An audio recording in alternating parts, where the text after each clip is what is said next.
안녕하세요. 인생커닝 박종경 변호사입니다. 네, 오늘은 많이 관심을 가지신 불륜 이야기를 해보려고 해요. 어떻게 보면 불륜의 성지에 대한 이야기가 될 수도 있을 것 같은데 사례를 각색해서 말씀드려보도록 하겠습니다. 네, A씨는 이제 결혼한 지 15년 차 되는 유부남입니다. 이제 현재 40대 초중반 정도의 상황이고 아이가 2명 있습니다. A씨 아내인 B씨는 이제 맞벌이하는 아내고요. 평소에 성실히 일하고 이제 아이들 교육하는 데 힘쓰고 있습니다. A씨와 아내 B씨는 미스 부부는 아니에요. 애정도 어느 정도 있고 그래도 따뜻한 말이 오고 갑니다. 사랑꾼까지는 아니더라도 다정한 그런 남편이 A씨였죠. 표현도 좀 따뜻하게 하고 살갑게 하는 그런 사람이에요. 사랑해라는 표현도 간혹 하고요. 아내도 아이가 둘이다 보니까 체력도 소진이 되고 또 일도 하고 있으니까 많이 지치는 부분도 있지만 아이와 남편을 보면서 힘을 내면서 살아가고 있습니다. 뭐 연애나 신혼기간처럼 아주 막 불타오르는 그런 사랑의 열정은 아니지만 은은하고 잔잔하면서 가족 간의 우애, 사랑이 싹튼 그런 가정입니다. 근데 이제 어느 날에 이제 아내인 B씨가 A씨의 몇 가지 이상한 모습을 포착하기 시작을 해요. 남편 A씨가 갑자기 속옷에 신경을 쓰는 모습을 보게 됩니다. 집으로 막 배송되지는 않아서 몰랐었는데 어느 날 이제 집에서 옷 갈아입는 모습을 보는데 자기가 보지 못했던 속옷을 입고 있는 거예요. 조금 화려한 속옷이었는데. 그래서 아내는 속옷 샀어? 라고 이렇게 물었더니 약간 남편이 얼버무리는 듯한 느낌을 받았습니다. 그냥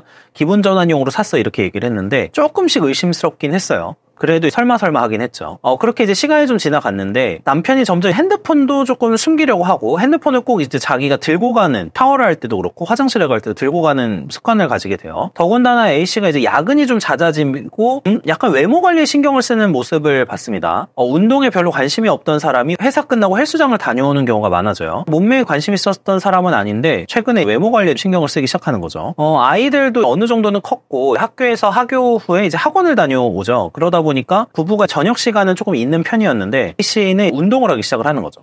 그리고 약간 A씨는 아내와 이제 좀 관계 횟수가 좀 줄어드는 그런 느낌도 있었어요. 근데 어느 날 A씨 아내가 성기 부분에 여러 가지 막 포진이나 이런 증세가 나타납니다. 그래서 부인과 진료를 받아보니까 성병에 걸렸다고 해요. 자신의 이제 남편이 성관계를 한 적이 없었기 때문에 남편을 의심하기 시작을 해요. 그래서 남편에게 이야기는 하지 않고 몰래 증거를 수집해보기 시작을 하는데 남편이 잘 때 남편 차량 키를 들고 가서 차에 들어가 블랙박스를 좀 뒤져봅니다. 평소에 알고 있던 남편의 핸드폰 패턴을 이용해서 핸드폰도 열어봤는데 보니까 이제 블랙박스 영상에 어떤 여자와 성적인 이야기가 오고 가는 녹음이 된 거예요. 지금 영상에서는 말씀드리기 어려운 내용들의 대화였습니다. 어느 정도 물증을 잡았기 때문에 이제 집에 있었던 노트북의 구글 타임라인을 뒤져보기 시작해요. 출장을 간다고 말했던 그날 어떤 여자와 리조트에 갔다는 부분을 알게 돼요. 사실 A씨가 회사 워크숍이나 출장 등을 이유로 지방에 가는 경우가 간혹 있었는데 이 장소를 내연녀가 간 것으로 알게 되죠. 근데 알고 보니까 이 내연녀는 남편이 다니는 회사의 여직원이었어요. 그래서 실제로 출장을 간 건 맞았다고 해요. 그러나 내연녀인 부하 직원과 이제 출장을 간 그런 상황이 되는 거죠. B씨는 이제 고민을 합니다. 아이가 둘이나 되고 이혼을 해야 될까? 아니면 상간녀 소송만 해서 상간녀라도 정리구현을 해야 될까? 만약에 이혼을 하게 되면 아이 양육은 어떻게 해야 될까? 아이에게 이혼 가정이 되는 게 상처가 되진 않을까 여러 고민을 하게 됩니다. 그래서 일단은 증거를 가지고 추궁해 보기로 결심을 해요. 추궁을 하는데 A씨는 당연히 아내가 추궁을 하다 처음에는 발뺌을 합니다. 아니다 뭐 이렇게 얘기를 했는데 아내가 증거 영상을 갖고 있었죠. 그래서 한두 시간 이제 계속해서 이 부분을 추궁을 하자 결국에 A씨는 실토를 하게 돼요. 깊은 관계는 아니다. 그리고 만난 지 얼마 안 됐다. 이런 말들을 합니다. 근데 이미 확인한 증거상으로도 거의 뭐 몇 달 이상은 만난 것으로 알고 있었지만 이 상황에서도 조금이나마 자기의 책임을 줄이기 위해서 거짓말을 하는 그런 상황들이 됐었던 거죠. 그래서 결국에는 고민을 하다가 상간녀 소송이라도 해야겠다라고 적어도 이제 인적사항은 알아야 되니까 A씨에게 상간녀 연락처를 달라고 합니다. A씨는 상간녀 신상을 이야기하길 꺼리는 눈치여서 계속해서 피했는데 A씨 아내는 회사 가서 엎어버리겠다 이렇게 이야기를 하면서 결국에 전화번호를 받아내고요. 상간녀에게 연락해서 만나자고 합니다. 상간녀는 어쩔 수 없이 압박감으로 인해서 자리에 나오게 되는데요. 이제 처음에는 당연히 부정하고 또 직장 동료 사이라고 항변을 했지만 당연히 증거를 내미니까 무너지죠. 알고 보니까 이 내연녀도 유부녀였던 거예요. 그래서 본인도 유부녀니까 한 번만 용서를 해달라. 상간녀 소장 집으로 날라오면은 자기는 이혼당한다 이렇게 얘기를 해요. 그래서 뭘 원하시냐라고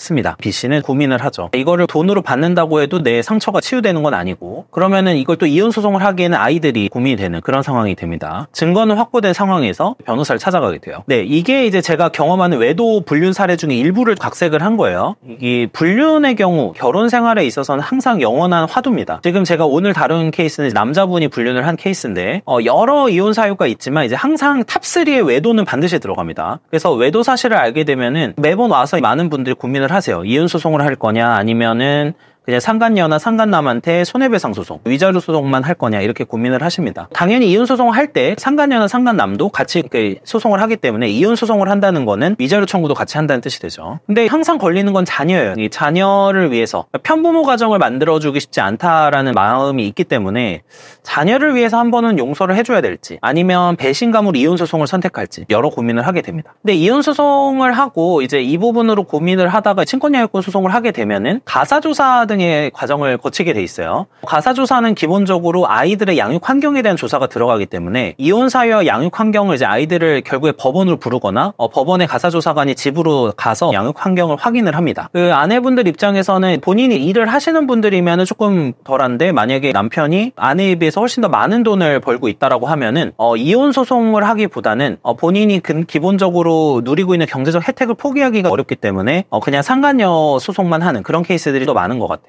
그리고 최근에는 유부남과 유부녀 간 불륜이 많아지는 것 같아요. 이게 내적으로 이런 게 있다고 하더라고요. 얘기를 해보면 상대방이 유부녀나 유부남이면 오히려 불륜에 있어서 문제가 좀 생기지 않을 거라고 생각을 하는 편입니다. 그러니까 여자도 남편이 있으니까 외도를 했을 때 본인도 여러 가지 불이익이 있죠. 이혼을 당할 수 있으니까. 그래서 서로 약간 안전한 불륜? 이라고 생각을 하시는 분들이 있어요. 미혼 여성을 사귀게 되면은, 그러니까 유부남이 미혼 여성을 사귀게 되면은 여러 가지 이제 법적 리스크가 있으니까 이거보다는 상대방도 유부녀를 만나는 그런 케이스들이 있다는 거고, 어떤 사례에서는 이런 케이스도 있었어요. 불륜 관계를 추궁을 당한 거예요, 여자분이. 그래서 여자분이 성폭행 당했다고 주장한 케이스도 있었습니다. 그리고 정반대 상황도 있어요. 성폭행을 해가지고 했는데 불륜 관계로 주장하는 케이스도 있고요. 뭐니 해도 제가 사례에서 오늘 녹이긴 했지만 불륜의 성지는 가장 많이 일어나는 곳은 회사입니다. 이 남녀가 함께 근무를 하고요. 상사 부하 직원 관계든 아니면 그냥 동등한 관계든 계속해서 같이 일을 처리하다 보면은 희로애락을 같이 할 수밖에 없어요.